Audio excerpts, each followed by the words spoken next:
ஸ்ரீமதே ராமானுஜாய நமஹ. ஸ்ரீமத் அழகியசிங்கர் திருவடிகளே சரணம் சரணம். நமது சிறப்பு மிகுந்த கல்யாண் ஜுவல்லர்ஸுடைய பாரதி தொலைக்காட்சி நேயர்களுக்கு அடியனுடைய சிறந்தாகி நமஸ்காரங்கள். ஆனந்த ராகமாய் ஓர் ஆன்மீக பயணம். நீங்கள் பார்த்துக் கொண்டிருப்பது உங்கள் பாக்யம் சேனல். வழங்குவோர் அன்புடன் கல்யாண் ஜுவல்லர்ஸ். இது உங்கள் பாக்யம், எங்கள் பாக்கியம்.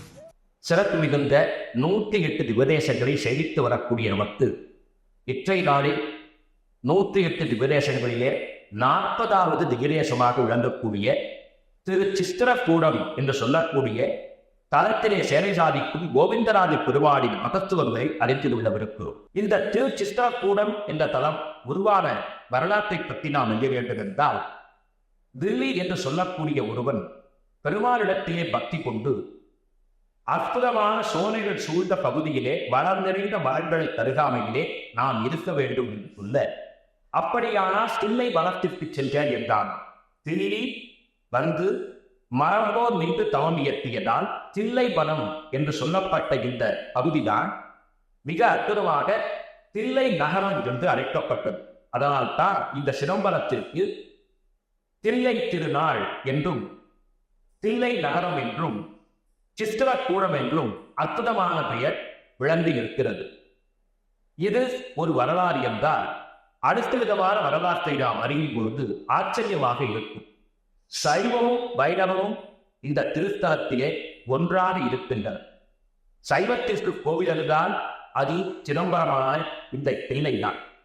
இந்த தில்லையிலே நடராஜ பெருமான் நர்தனமாடும் திருக்கோலத்திலே இருக்க, கோவிந்தராஜ பெருமாள் சயனித்துக் கொண்டு அதை பார்த்து ரசிக்கக்கூடிய கோலத்திலே காட்சி தருகிறார்.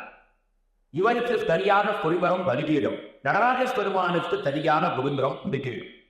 ஒரு காலத்திலே பெருமாள் சிவ ஆலயங்கள் ஒன்றாக இருந்த பொழுது அதை காணச் தெரியாத சோழ மன்னன் கோவிந்தராஜ பெருமானை பெயர்த்தெடுத்து கடையிலே விட்டுவிட சிவாலயத்தை பெரிதாக வைத்தான். இது ஒட்டக்கூத்தருடைய பாடலிலே உள்ளது. அதற்கு பிறகு பல பெரிய முயற்சிகளை மேற்கொண்டு பெருமாளை அங்கேயே வைணவர்கள் நிலைநிறுத்தினார்கள். சிவாலயத்தை பெரிதாக வழிவைக்கக்கூடிய சமயத்திலே பெருமாளும் எழுந்தருடைய படியினாலே இந்த 2 ஆலயங்கள் அருகாமையே பக்கத்திலே இருக்கிறது. கோவிந்தராஜ பெருமானை நாம் சேவித்த வண்ணம் நடராஜ பெருமானையும் சேவிக்கலாம். எம்பெருமானுடைய நாடிக்கவலத்தில் பிரம்மா, சைன திருக்கோலத்திலே மகாவிஷ்ணு, நடனமாடும் கோலத்திலே சிவபிரான், மும்மூர்த்திகளில் இங்கே நாம் தெரிவிக்கக்கூடிய பலனை பெறுகிறோம். அடுத்ததாக இந்த சித்திரக்கூட வரலாறை பற்றி சொல்ல வேண்டும் என்றால் நாம் கைலாயம் செல்ல வேண்டும். ஏன்? கைலாயத்திலே சிவபெருமானும் பார்வதி தேவியும் நடனம் ஆடுகிறார்கள். அதிலே போட்டி வைத்துக் கொள்கிறார்கள். யார் வென்றார்கள் என்று தீர்ப்பு சொல்ல வேண்டும் என்ற பொழுது சிவனோடு சம்பந்தப்பட்ட பூதகணங்களோ, 4 கடவுளான பிரம்மாவோ, நந்தி தேவரோ, விநாயக பெருமானோ, முருகப் பெருமானோ யாருமே தீர்ப்பு சொல்ல முன்வரவில்லை.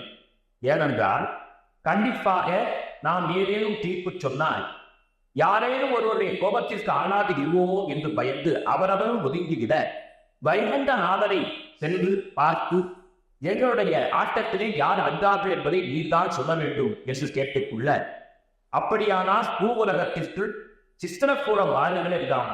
உடனே தேவலோக வயலை அழைத்து சித்திரக்கூடம் என்று சொல்லக்கூடிய இந்த நகரை உருவாக்குமாறு சொல்ல, அற்புதமாக அவர் 5 சபைகளை அமைத்தருளினான். அதிலே சித்திரக்கூடத்திலே சிவனும் பார்வதியும் நடனமாட, இருவருடைய நாட்டியமும் ஒருவர் இன்றி மளவுக்கு இருக்க, ஒரு கட்டத்திலே சிவபிரான் இடது காலை தரையிலே ஊன்றி வலங்காலை உயர்த்தி சிரசுக்கு மேலாக கொண்டு நிறுத்துகிறார். அதை பார்த்தவுடன் வெட்டி தலை என்ற உமாதேவியார் சற்றே கையில் இருக்க, திருமால் புன்னகையோடு நடராஜனே வென்றார் என்று தீர்ப்பு சொல்ல, உடன் மனம் வெதும்பி தில்லை காரியாக பார்வதி தேவியார் ஒதுங்கி விடுகிறாள். இது ஒரு வரலாறு. எனவே இந்த திருத்தலத்திலே நடராஜ பெருமான் பதம் உயர்த்தி ஆடக்கூடிய நாயகனாக அற்புதமான ஒரு காட்சியை பெறுகிறான் என்றால், அதை கண்டு ரசிக்கக்கூடிய அற்புதமான ஒரு காட்சியிலே கோவிந்தராஜ பெருமாள் சயனித்திருக்கிறார். இந்த தலத்தை சைவர்கள் ஆகாயத்தலம் என்று போற்றுவார். பஞ்ச யூதத்திலே ஆகாயத்திற்குரிய தலம். உண்மைதானே? பெருமாளும் ஆகாயத்தை பார்த்த வண்ணம்தானே சயனித்துக் கொண்டிருக்கிறார். எனவே இந்த ஆகாயத்தை என்று சொல்லலாம். அந்த அடிப்படையில் விசேஷமாக குலசேகர ஆழ்வார் பாடிய திருத்தலமாகவும் திருமங்கை ஆழ்வார் பாடிய திருத்தலமாகவும் இந்த திருத்தலம் அற்புதமாக பேசப்படுகிறது. வைகால சாதன முறைப்படி ஆலய வழிபாடுகள் நடைபெறுகின்றன. இந்த பெருமானை நாம் சுற்றி சுழன்று வரும் பொழுது பூமியே சுற்றுவது போன்ற ஒரு பிரமை நமக்கு ஏற்படும். காரணம், இந்த எம்பெருமான் பூபாரத்திலே தாண்டி கொண்டிருக்கக்கூடிய ஆதிசேஷனிலே பன்னிரொண்ட திருச்சேவையிலே இருப்பதால் இந்த பெருமானை சுற்றி வந்தால் பூ பிரதட்சணம் செய்த புண்ணியம் நமக்கு கிடைக்கும். அப்படியானால் பார்த்துக் கொள்ளுங்கள். இந்த தேசத்தை காப்பாற்றக்கூடிய எம்பெருமான் பூமியே தாங்கக்கூடிய ஆதிசேஷனை ஒரு பழுதையாக கொண்ட இந்த எம்பெருமானை கோவிந்தராஜனை நாம் சேவித்தோமையானால் அற்புதமான வாழ்வு நமக்கு நிச்சயம். முக்கியமாக ஒரு புறத்திலே சிவராஜன் நடராஜனாக நடனமாடிக் கொண்டிருக்கிறார். மற்றொரு பக்கத்திலே இந்த நாட்டியத்திற்கு தீர்ப்பு சொன்ன கோவிந்தராஜன் சயனித்துக் கொண்டிருக்கிறார். எனவே இந்த கோவிலே தாய்க்கோவில் என்று சொல்லிவிடார்.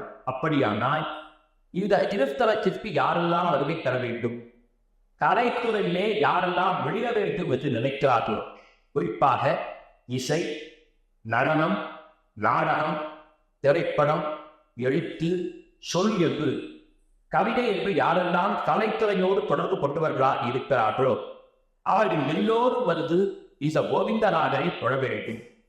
அப்படி கலை பிரிவில் என்ற எவ்வொருமானை நான் தொழுவேற்றினால் 64 கலைகளில் தன்னுடைய கொண்டிருக்கக்கூடிய பகவான் கலை யாசை நமக்கு வழங்குவான். நடன சௌந்தரியத்தை நடராஜன் காட்டுவதால் நடனம் ஆடக்கூடியவர்கள் எல்லோரும் நடராஜ பெருமானையும் சேவிக்க வேண்டும். அவர் வென்றதாக அறிவித்த கோவிந்தராஜனையும் சேவிக்க வேண்டும். எனவே நாட்டிய துறையில் இருப்பவர்களும் நிர்வாகம் செய்யக்கூடியவர்களும் இந்த பெருமானை சேவிக்க வேண்டும். அவர்கள் துறையிலே உயர்வு பெறுவதற்கு இந்த திருச்சித்திரக்கூடத்தை எவ்வருமாய் உழைப்புள்ளார். எனவே இந்த திருச்சித்திரக்கூடத்தை எவ்வருமானை சேவிக்கக்கூடியவர்களுக்கு நிம்மதியான உறக்கம் வரும் என்று சொல்லுவார். காரணம், இந்த பெருமாள் சயனித்த திருக்கோணத்திலே நிம்மதியாக காட்டி தருவதால் பல தூக்கம் என்று தவிர்ப்பார். கவலை, விசாரம் அப்படி இருந்தால் அவர்கள் தூக்கமே குறைந்து போய்விடும். அதனால் வியாதிகள் ஏற்படும். ஒருவன் தூக்கம் இல்லை என்றால் தூக்கத்தை கடித்துக் கொண்டால் சிறுநீரகம் உள்ளிட்ட பல பிரச்சனைகள் சிறுநீரகத்திலே ஏற்பட்டு விடுமா. அதனால் அவர் பெரிய மருத்துவ முறையெல்லாம் செய்ய வேண்டிய சூழல் ஏற்படும். எனவே கண்டிப்பாக எனக்கு நிம்மதியாக தூக்கம் வர வேண்டும் என்று நினைப்பவர்கள் கூட, கவலை இல்லாமல் இருக்க வேண்டும் என்று நினைப்பவர்கள் கூட இந்த திருச்சித்திரக்கூடத்தை எவ்வருமானை கைதொழ வேண்டும். ஒரு ஜாதகத்திலே 12ஆம் இடம் அயன சயன ஸ்தானம். எனவே அந்த 12ஆம் இடம் சுத்தமாக இருக்க வேண்டும். அதிலே பாவ பலன்கள் இருந்தால் தூக்கமின்றி அவர்கள் மிகவும் துன்பப்படுவார்கள். அப்படிப்பட்டவர்களும் ஜாதகத்தை பார்த்து தெளிந்து இந்த எவ்வருமானை சேவித்தார் வாழ்விலே நிம்மதி பெறலாம் என்று சொல்லப்பட்டுள்ளது. நான் திருச்சித்திரக்கூடத்தை எவ்வருமானை நுழைவி அந்த கோவிந்தராஜனை தொழார் ராஜ வாழ்வி பெறி. ஆனந்த ராகமாய் ஓர் ஆன்மீக பயணம். நீங்கள் பார்த்துக் கொண்டிருப்பது உங்கள் பாக்யம் சேனல். இது உங்கள் பாக்யம், எங்கள் பாக்யம். வழங்குவோர் அன்புடன் கல்யாண் ஜுவல்லர்ஸ்.